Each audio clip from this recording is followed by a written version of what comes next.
ਬੜੀ ਬੜੀ ਜਾਨਵਰ ਖਰੀਦਣ ਗਏ ਆ, ਮੱਝਾਂ ਗਾਵਾਂ, ਪਰ ਅੱਜ ਜਿਹੜਾ ਯੱਕੀ ਦਾ ਵੱਜਿਆ ਕਦੇ ਜ਼ਿੰਦਗੀ ਚੇਂਜ ਨਹੀਂ ਹੋਇਆ। ਕੀ ਹੋਇਆ, ਇੱਥੇ ਆਏ ਆ ਕੋਈ ਭਾਈ ਅਨਨੋਨ ਹੀ ਹਾਂ ਤੇ ਆ ਕੇ ਗਾਂ ਵੇਖਣ ਆਏ ਆ। ਇਹ ਤਾਲਾ ਵੱਜਿਆ ਪਹਿਲੋਂ ਸੰਗਲ, ਫਿਰ ਇਹ ਸੰਗਲ, ਇਹ ਤਾਲਾ ਫੋਨ ਕਰਾ ਕੇ ਖਲਾਇਆ। ਉਰਾ ਯਾਰ ਇੱਕ ਮਿੰਟ, ਇਹ ਰਾਹ ਹੈ ਲੰਘਣ ਵਾਸਤੇ, ਠੀਕ ਹੈ। ਇਹ ਮੁੰਡਾ ਲੰਘੀ ਯਾਰ ਪਰ ਉਹਨੂੰ ਜਰਾ, ਇਹ ਮੁੰਡਾ ਇੰਜ ਕਰਕੇ ਲੰਘ ਜਾਂਦਾ। ਉਰਾ ਆ ਹੁਣ ਇੰਜ ਕਰਕੇ ਮੁੰਡਾ ਵਾਪਸ ਆਈ ਜਾਂਦਾ। ਮੈਂ 2 ਟਰਾਈਆਂ ਕਰਕੇ ਤੀਜੀ ਟਰਾਈ 'ਚ ਮੈਂ ਢਿੱਡ ਛਿੜ ਖਿੱਚ ਕੇ ਬਾਹਰ ਆਇਆ। ਘੁੰਮਣ ਸਾਹਿਬ ਮੇਰੇ ਨਾਲ ਆਣੇ, ਉਹ ਵਿੱਚ ਫਸ ਗਿਆ। ਅੱਧਾ ਘੰਟਾ ਲਾ ਕੇ ਉਹਨੂੰ ਵਿੱਚੋਂ ਬਾਹਰ ਕੱਢਿਆ।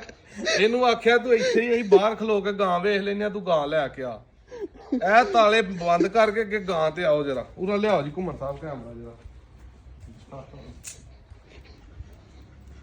ਆ ਗਾਂ ਵਾਲਾ ਕੇਸ ਵੇਖਣਾ, ਗਾਂ ਚੰਗੀ ਹੈ।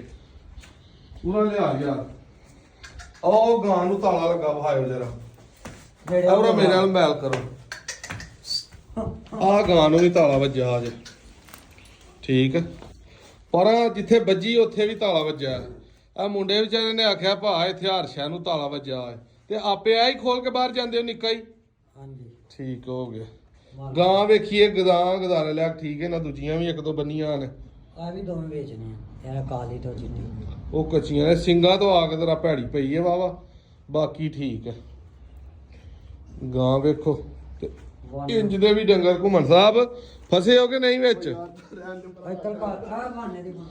ਘੁੰਮਣ ਸਾਹਿਬ ਜਿਹੜਾ ਨਾ ਬਹਾਨੇ ਤੇ ਨੀਰੀ ਭਾਲੇ, ਕਿਹੜਾ ਦੁੱਧ ਆ ਗਿਆ ਵਿੱਚ।